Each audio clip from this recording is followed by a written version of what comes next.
गंगा स्नान के बाद भी मनुष्य पापी क्यों है? कभी कभी हमारे मन में यह शंका होती है कि हमने अनेक बार गंगा जी में स्नान कर लिया और वर्षों से गंगा जल का सेवन भी कर रहे हैं, फिर भी हमारे दुख, चिंता, तनाव, भय, कलेश और मन के संताप क्यों नहीं मिटे? हमारे जीवन में शांति क्यों नहीं है? दुनिया भर में नदियों के साथ मनुष्य का एक भावनात्मक रिश्ता रहा है, लेकिन भारत में व्यक्ति का जो रिश्ता नदियों से, खासकर गंगा, यमुना, नर्मदा, गोदावरी आदि प्रमुख नदियों के साथ रहा है, उसकी शायद ही किसी दूसरी सभ्यता में मिसाल देखने को मिले। इनमें भी गंगा के साथ भारत के लोगों का रिश्ता जितना भावनात्मक है, उससे कहीं ज़्यादा आध्यात्मिक है। गंग सकल मुद मंगल मूला, सब सुख करनि हरनि सब सूला। गंगा स्नान करने पर भी क्यों नहीं मिटते हैं पाप? कभी कभी हमारे मन में यह शंका होती है कि हमने अनेक बार गंगा जी में स्नान कर लिया और वर्षों से गंगा जल का सेवन भी कर रहे हैं, फिर भी हमारे दुख, चिंता, तनाव, भय, कलेश और मन के संताप क्यों नहीं मिटे? हमारे जीवन में शांति क्यों नहीं है? इसका बहुत सीधा सा उत्तर है मनुष्य का भगवान और उनके वचनों पर विश्वास न करना। शास्त्रों और पुराणों में जो कुछ लिखा है वह भगवान के ही वचन है। यदि हम तर्क न करके पुराणों की वाणी पर अक्षरशः विश्वास करेंगे तो उसका फल भी हमें अवश्य मिलेगा। ध्यान रहे, देवता, वेद, गुरु, मंत्र, तीर्थ, औषधि और संत ये सभी श्रद्धा विश्वास से ही फल देते हैं, तर्क से नहीं। इस बात को एक सुंदर कथा के द्वारा अच्छे से समझाया जा सकता है। एक बार भगवान शंकर व माता पार्वती घूमते हुए हरिद्वार पहुँचे। पार्वती जी ने शंकर जी से पूछा, हजारों लोग गंगा में स्नान कर रहे हैं, फिर भी इनके पापों का नाश क्यों नहीं हो रहा है? भोलेनाथ ने उत्तर दिया, इन लोगों ने गंगा स्नान किया ही नहीं है, ये तो केवल जल में स्नान कर रहे हैं। अब मैं तुम्हें दिखाऊंगा कि वास्तव में गंगा में स्नान किसने किया। भगवान शंकर ने गंगा जी के रास्ते में एक गड्ढा बनाकर उसे जल से भर दिया और साधारण मानव के वेश में उस गड्ढे में खड़े हो गए। शंकर जी कंधों तक जल में डूबे हुए थे। उन्होंने पार्वती जी से कहा कि तुम गंगा स्नान करके आने वालों से निवेदन करना कि मेरे पति को इस गड्ढे से बाहर निकाल दो, लेकिन शर्त यह है कि यदि तुमने अपने जीवन में कोई पाप नहीं किया हो तभी बाहर निकालने की कोशिश करना, अन्यथा इन्हें छूते ही तुम भस्म हो जाओगे।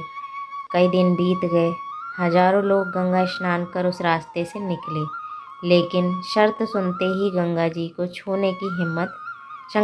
छूने की हिम्मत नहीं हुई और यह कहते हुए चले जाते कि हमने इस जन्म में तो कोई पाप नहीं किया है, पर पूर्व जन्मों का क्या पता नहीं हमसे कोई पाप हो गया हो। एक दिन एक व्यक्ति ने आकर पार्वती जी से कहा, मैं आपके पति को इस गड्ढे से बाहर निकालूंगा। पार्वती जी ने पूछा, क्या आपने कभी कोई पाप नहीं किया है? उस व्यक्ति ने उत्तर दिया, मैंने बहुत पाप किए हैं, किंतु अभी अभी मैंने गंगा जी में स्नान किया है, इसीलिए मेरे सारे पाप नष्ट हो गए और मैं निष्पाप हो गया हूँ।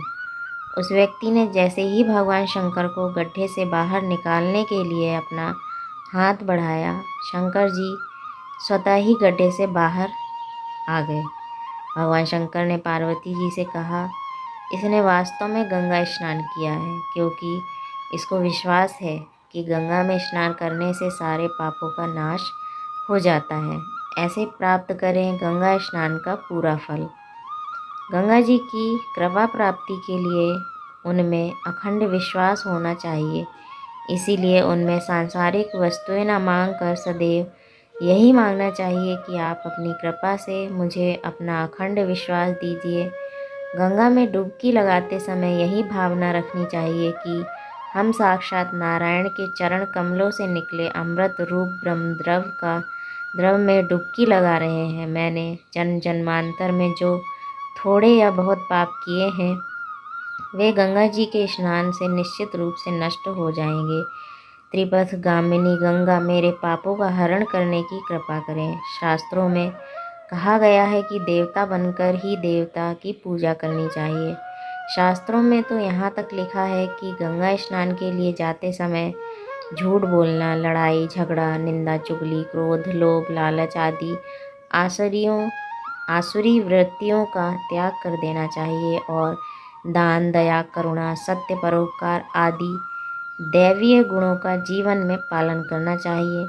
तभी गंगा स्नान सफल होता है। बहुत से लोग गंगा स्नान करने तो जाते हैं किंतु शास्त्रों में बताई गई विधि के अनुसार गंगा स्नान नहीं करते। तीर्थ स्थान में ताश खेलना, सिगरेट पीना आदि कार्य करते हैं। इससे भी उन्हें गंगा स्नान का पुण्य फल प्राप्त नहीं होता।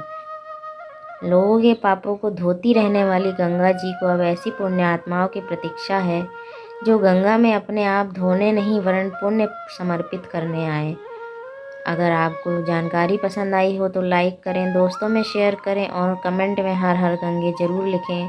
ऐसे ही जानकारियों को सुनने के लिए हमारे चैनल को सब्सक्राइब करें। धन्यवाद। जय गंगा मैया।